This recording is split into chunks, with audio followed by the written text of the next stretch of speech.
Dans le prochain épisode de Ici tout commence. Tandis que l'état de santé de Charlène s'aggrave, Maxime et Salomé mettent un terme à leur histoire.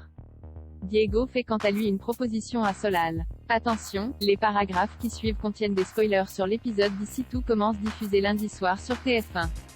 Si vous ne voulez rien savoir, ne lisez pas ce qui suit. Lundi 29 novembre dans Ici tout commence. L'état de santé de Charlène s'aggrave à la suite de son malaise. Charlène a été transportée à l'hôpital.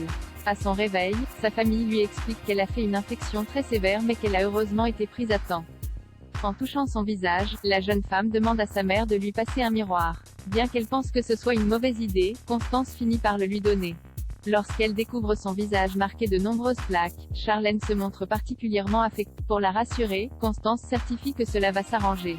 Pour sa part, le médecin en charge de Charlène se montre inquiet car ses analyses ne sont pas bonnes. En effet, l'antibiothérapie ne fait pas effet comme il l'espérait. Même s'il a exploré plusieurs pistes, il ignore d'où vient l'infection.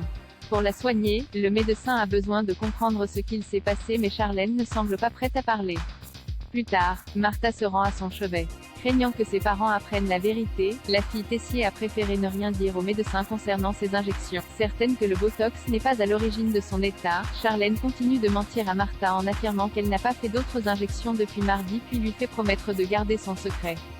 De son côté, Ambre s'interroge sur ce qui est réellement arrivé à Charlène. Tandis que Tom se demande si elle n'aurait pas fait une tentative de suicide, Ambre rétorque que ça ne l'étonnerait pas. En les entendant discuter, Louis les recadre sèchement et plus particulièrement Tom qu'il tient pour responsable. Selon lui, Charlène n'aurait jamais été dans cet état-là s'il ne l'avait pas encouragée à ouvrir un compte Instagram. Non loin de là, Kelly est inquiète pour Charlène contrairement à Laetitia qui n'éprouve aucune culpabilité. En effet, celle-ci estime que ce n'est pas de sa faute si elle lui a volé son matériel et qu'elle est aujourd'hui dans cet état. Ayant assisté à leur dispute, Guillaume cherche à savoir ce qu'il y a et Laetitia prétend alors que sa fille lui en veut beaucoup depuis qu'elle a découvert qu'elle avait menti pour cette histoire de bourse. Après que Guillaume a garanti que Kelly finirait par comprendre, Laetitia le remercie chaleureusement pour son soutien.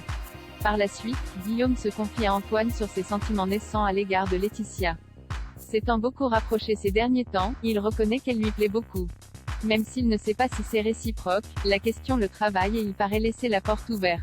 Pour Antoine, il devrait laisser tomber car cela ne vaut pas le coup de prendre le risque de saboter son couple. En parallèle, Théo se dit que sa sœur a pu faire une tentative de suicide et ce d'autant plus qu'il est certain qu'elle leur cache quelque chose. Tandis que Louis estime qu'il va trop loin, Théo lui reproche de ne pas avoir soutenu Charlène ces derniers jours. Au moment où le ton monte, Martha leur fait remarquer que Charlène est malade et que personne n'en est responsable. À l'hôpital, Constance questionne sa fille pour saisir d'où vient son infection mais sans succès. Brûlante de fièvre, Charlène voit son rythme cardiaque s'affoler avant de s'évanouir. Maxime et Salomé mettent fin à leur histoire. Maxime a passé le week-end seul pour se déconnecter et éviter une nouvelle dispute avec Salomé. À son retour à l'institut, il raconte à Enzo qu'il ne supporte plus les reproches de Salomé et qu'elle est de plus en plus complice avec Tom.